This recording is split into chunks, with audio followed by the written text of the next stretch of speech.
On June 2005, Henri Murray, 23 years old, he and a friend, Pete Van Niekerk, they had gone out to Miller's Point, which is in False Bay, which is Western Cape Province, South Africa. They went out to do some spearfishing. The pair left shore. They're swimming out. They'd been in the water about an hour.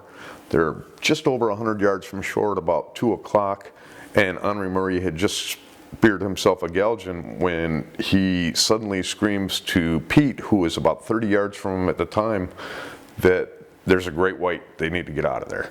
So the pair start swimming themselves to shore as fast as they can. They get about 100 yards from shore at about 2 o'clock, and the shark surfaces. It breaches next to them, and then it submerges again.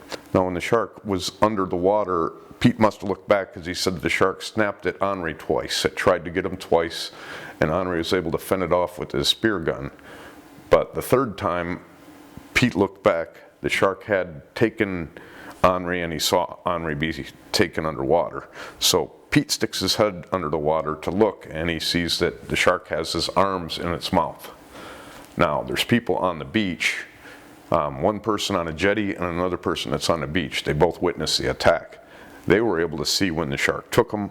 The shark actually breached up, and the witness says that it grabbed him all the way up to his arms. So his legs all the way up to his arms, both arms are in the shark's mouth when the shark took him down into the water.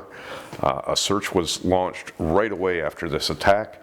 The only thing they found was his diving gear, his dive belt, his mask, his snorkel. Everything was in the same area where he probably was shaken with what I call a death shake, and they never found any sign of Henri Murray. Again, it's assumed that he was swallowed whole. This is an attack and an attempt to predate. They said that the shark was at least 16 feet long.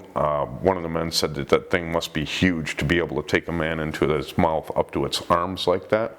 So he was successful in fighting off the shark twice, but the third time it wasn't able to do it, and a very awful attack where the victim is swallowed all the way up to his arms in the first bite.